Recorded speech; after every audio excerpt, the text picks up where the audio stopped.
All right, guys, I have a Bricard lock that I've kind of made a makeshift door out of plywood, double thickness of plywood. Mounted this would be the inside of the door. And then to lock it, it's completely unlocked now.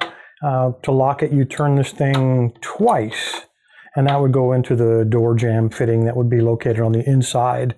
So you got to turn this 2 times to get this to extend fully for, I don't know, 1.25 inches, 1.5 inches, something like that. So very solid steel, very high quality lock. It is a, let me turn this guy, it is a Dimple lock.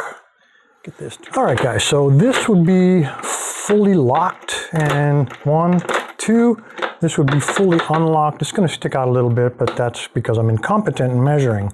So 1, 2, completely locked, and withdraw the key.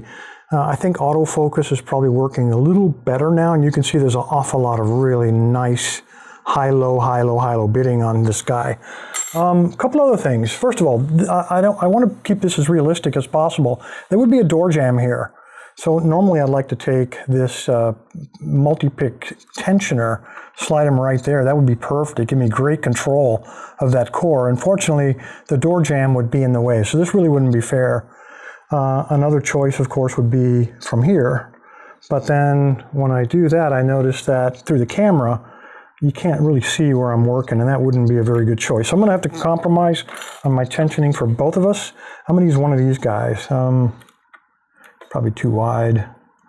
Let's just try this one. And the reason I say that is he'll kind of hang over at the side there, wedged up against that piece of warding right there. And my big old fat finger, this guy, is way up out of the view. You don't have to stare at it. So one less thing for the camera to focus on. All right, let's take a look at this guy. Grab a pick here real quick. Right here, this is kind of unusual. The warding in this has a little lip right there, which is going to restrict my access to the high cut pins. And there's also a little ledge built in the bottom, which is really unusual. And I'm sure they did that on purpose. If that was completely cut away, I might be able to use my flag to rotate up around that warding and pick to the highest possible cut. By putting that there, normal size tools are going to get snagged up on that piece of warding right there. So the small flat flag, the only flat flag in the kit, the number 5 for multi-pick, can only pick pins up about halfway. Beyond that, if they're cut any higher, I got to find another pick. But we'll start here. And the reason I like to start there is if there's any low cut ones, this guy can at least identify them.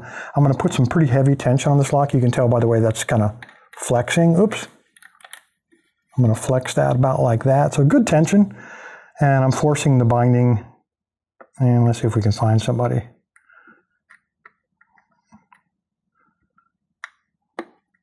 That was pin 3. I got a tiny click. Here's pin 4. Trying to get under him. Get under there.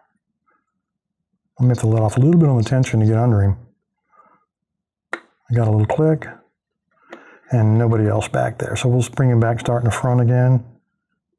Number 1's binding a little bit. Okay, we have a fault set. So when it gets this deep, and I kind of expected to find that in a Bricard lock, there are going to be security pins. So when it's that deep, you can expect it's probably a spool or perhaps a T-pin. So again, I'm using the same flag, maintaining nice heavy tension, and I'm trying to find some feedback that will tell me that I've reached the security pin. And I believe he's right there. See that counter rotation? It's on pin 3. And I'm flexing my pick as much as I can. And I can't push that pin high enough with the flag. He's hitting that warding. So we need a backup plan. Let me try one more time. I'm going to try to force him. Nope. I'll break the pick. So got to abandon him. Let's grab another pick. I do have a homemade one. This is a multi-pick, but it started out life as a pin tumbler, half diamond. I made this, and all I did, I'm going to try to hold that tension. It used to be a half diamond. All I did was cut off half of the diamond, so this is like a quarter diamond with a little rounded heel there. I made him for Abus locks, those marine dimple locks, because they got such tiny paracentric keyways. And this one, I'm going to do it in the front so you can see he will mostly get up inside of that crack. So let's see if we can do the job with him. See if I can find the pin. There he is, right there. Come on. He's getting snagged up, darn it. No, he's not quite getting it. Get up there. Why aren't you working? Oh, I think I overset him. Put that tensioner back. I think I just overset him. Nope, didn't get him at all. Come on. There we go. Oh, okay. It sounded like I got him, but you notice now I've lost the fault set. So I'm going to go looking around. See if I can find another binder. No. There's our fault set back. I'll take it. Let's see if it's number 3. See if he popped back down. No, I got number 3. Feels like. All right, so we're looking for another one. And there he is, number 4, another counter-rotating spool pin. Rather than take a chance on this guy, let's try something different. I'm going to show you something here. Well, let's try it traditionally first. This is the smallest dimple pick in the multi-pick kit. Really, really tiny tip. The problem is the flag goes opposite of the way I want it to go. If I put it over here, it's probably not going to reach high enough, any higher than those other picks. So something I've never really shown before, sometimes you can make these work reverse. So if it's tiny like that, maybe, and again, I'll do this in the very front, I can get him in the back and force him to roll up and around like that around the warding. I don't know if it will work.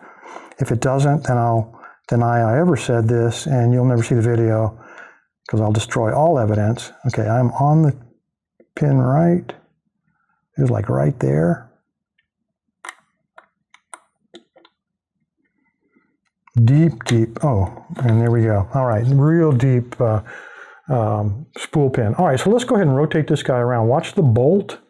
And so we retracted once. I'm going to continue turning, but I'm not going to turn it the rest of the way, mostly because I'm lazy. I really don't want to go through that mess of picking it again. So I'm going to cheat. The way I'm going to cheat is I'm going to use this guy. You guys have seen these spinners before. These are great for dimple locks. The idea being that I can spin it. I can spin that core faster than the springs can push the pins back down to the lock position. So what I'm going to do, I want them to spin, let's see, counterclockwise. So I'm going to turn it like so, not lock them up in that first notch. And again, you got a little arrow to confirm which way it'll turn. Slide it in there. And again, if this doesn't work, you guys will never see. I'll deny everything, I swear to God. And it does work, so yeah. Okay, so we spun it. And what we're going to do now, just take a tensioner. I'm going to continue rotating him. Again, I don't want to violate our door jamb, so I'm going to put him back up here. And we're going to completely unlock the lock. There we go. Pretty easy. No, not really.